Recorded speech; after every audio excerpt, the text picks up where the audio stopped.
So, we're moving away from Joe Castro this episode, and we're looking at The Attendant. This is a 2004 direct-to-video slasher film, directed by a guy called Corbin Timbrook, who looks like he's directed a fair few low-budget, poorly received horror films, and he's still going today, directing the odd film here and there, and mainly TV by the looks of it. He also acts, appearing in films such as Ape vs. Mecha Ape and Merry Christmas, just to name a few, so sounds like there's some quality films there.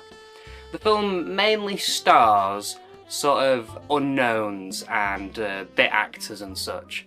No one really stands out apart from somebody. She's called Madeline Wade. Now, I didn't recognise her, but IMDb says that she's been in over 70 projects, so you might recognise her in this, I don't know.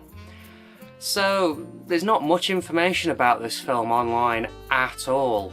There's like less than 40 people who've logged it on Letterboxd. There's barely any reviews for it.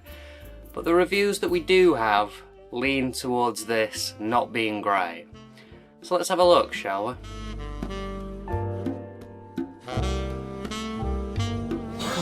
It's cold out there. They've got burgers the size of my ass in there. Jesus. Oh, dude, he's indefensible. I'm obviously not the only one. So would that be... Lonely teardrops.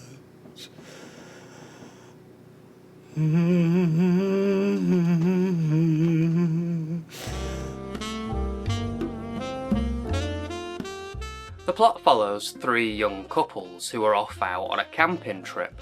Despite being warned by the locals that there's danger at the top of the mountain, they head there anyway. A brief encounter with a strange attendant later, and there they are, ready to set up the camp and have a good night. But as the night goes on, things start going a little strange, and it all goes wrong when the creepy attendant they met earlier starts using ghost mind powers or something to kill off our couples. Yeah, no, it makes no sense to me either. So, I thought that this was absolutely terrible. It was awful. At about 20 minutes in, I made a little prediction. I said, I don't think anyone is going to get killed off in this film until at least 55 minutes in. And I was very close. It took an hour for the first kill to happen. And that first hour, nothing happens at all. I'd complain about the pacing, but there isn't any. This is, hands down, one of the worst films I have ever seen.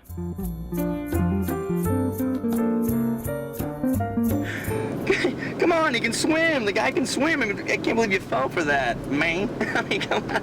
I mean, a guy grows up in L.A. and he can't swim? What's over here? You don't want to go there? Why not? Just stay to the left of the road. I want you to stay and play with me forever.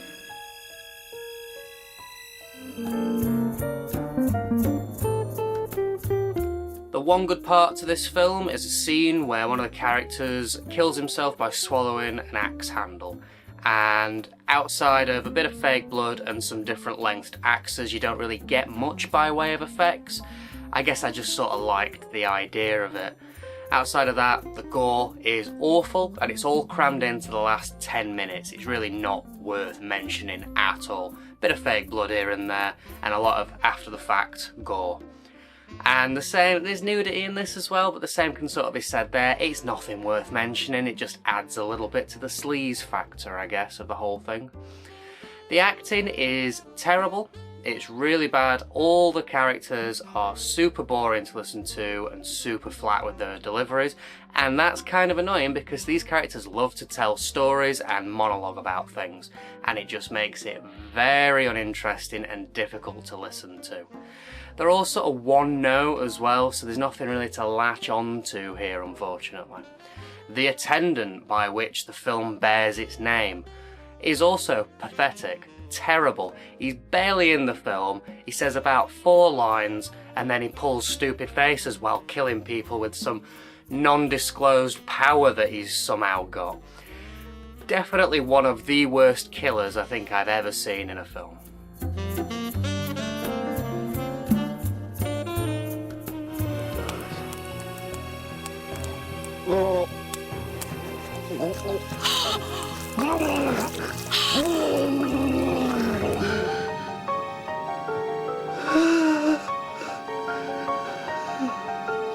Dad's a dick. Dick.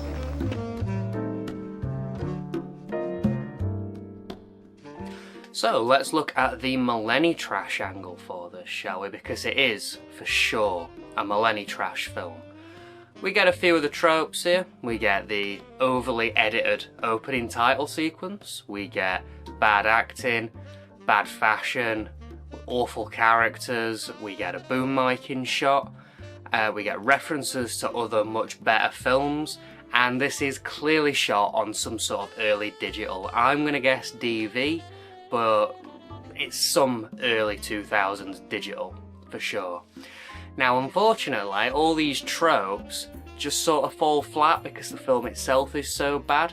You can't really get behind any of them, and it doesn't enhance the film in any way. It's just sort of there to add to the annoying nature of the whole thing. Something else that's a little bit weird. So the film is 82 minutes long, around 82 minutes long, and at around 71 minutes, the credits started rolling. Now, I was like, surely these credits aren't over 10 minutes long. For something this short and terrible, surely you don't have 10 minutes worth of credits. So I carried on watching. At about 73 minutes, the credits stopped. And what we get then is this sort of piss-takey, behind-the-scenes thing. It's basically like a little chat with the actors and little bits on set, but it's all faked, and they're joking a lot about how bad the film is, how it's never going to go anywhere or do anything for their careers, and they also joke a lot about how they're getting molested by the director. It's so of its time, and it isn't charming at all, unfortunately. It's just kind of annoying. Weirdly though, the actors are acting better in this than they do in the main feature. The weirdest part though is just, why is this tacked on at the end? You'd think it'd be its own thing, like its own behind the scenes featurette or something. The fact that it's tacked on at the end of the film sort of implies that it's part of the film. I mean, it's included in the runtime on this thing, and it means that the film is 71 minutes long, which is pretty damn short, really. I mean, it does fit in with some of the other ones we've been watching recently, but still, it's super short. It's just really odd. I wasn't expecting that at all. But to be honest, I'm glad the film ended a bit earlier than I was expecting.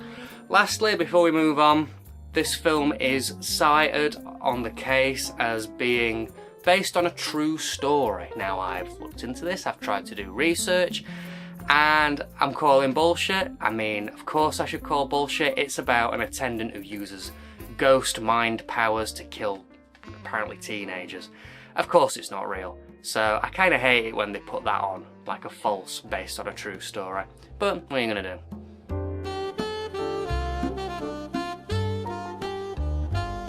All they have to eat is ramen noodle soup. I mean, come on. And I don't really think these guys know what the hell they're doing. Seriously. I mean, they look like they're filming this with like a camcorder or something. What did he ask you to do?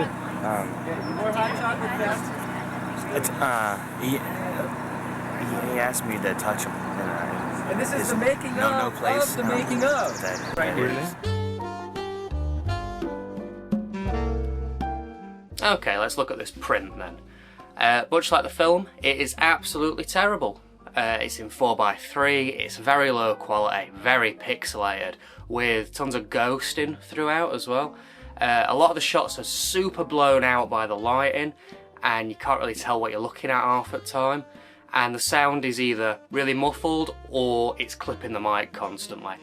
It's a complete mess. Much like the film, it's awful really. And on the disc, outside of that weird conjoined behind the scenes thing, we get the usual. You know, we get the chapter select, we get a trailer for this film, and we get other trailers for other Hard Gore films. Same as it ever was.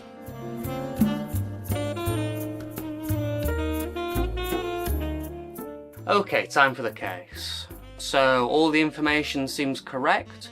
It does read a little bit clunky though. This blurb, we found out as well, is just the text from the beginning of the film, like verbatim, so they couldn't even bother to write anything new about this. Outside of this, the runtime's right, and yeah, it's fine. It's all fine, really. The cover looks awful though, like a Silence of the Lambs rip-off maybe. Definitely nothing to do with this film at all. Do quite like the font though, very Millennium trash. We get a terrible tagline on the front, and we also get this quote at the bottom that's attributed to no one, and is just completely incorrect. This one also has that classification thing where the film is actually a 15, but the trailers make it an 18. Again, it's always nice when they're honest about this sort of thing. We get some adverts on the inside for more Hard Gore and Screen Entertainment titles. I've not had one of these for a while. It's just the plain black background one. No green and red Goosebumps looking thing this time.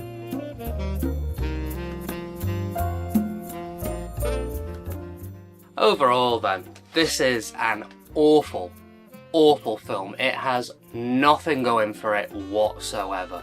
It's an hour of people talking in a car and it's super boring, then it's 10 minutes of some awful gore, and then it's some weird behind the scenes thing at the end.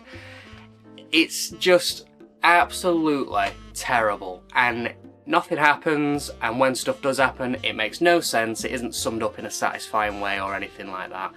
Absolute waste of time. If you see this in the wild, walk away very quickly and never think about it again.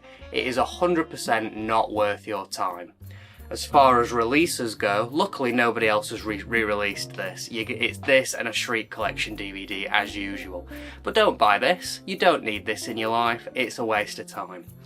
So, absolutely awful film this episode, terrible. Surely it can't get any worse than that, right? Surely next episode it's got to go up in quality, right? Well, we'll find out next episode when we take a look at Zombie Chronicles. Just a quick aside before you go. So I've managed to get to a point now with the channel where I can offer a little merch store. So I'm using, I think it's called Fourth Wall. And if you go on my channel and click on the store tab, if you're interested in supporting the channel by buying a t-shirt or a hat or something like that, I've made a few little designs, my logo meshed with like Vipco or Dead of Night or something like that. They're on screen now so you can see what they look like. Check it out if there's anything you fancy. Why not, eh? And thank you. See you in the next one.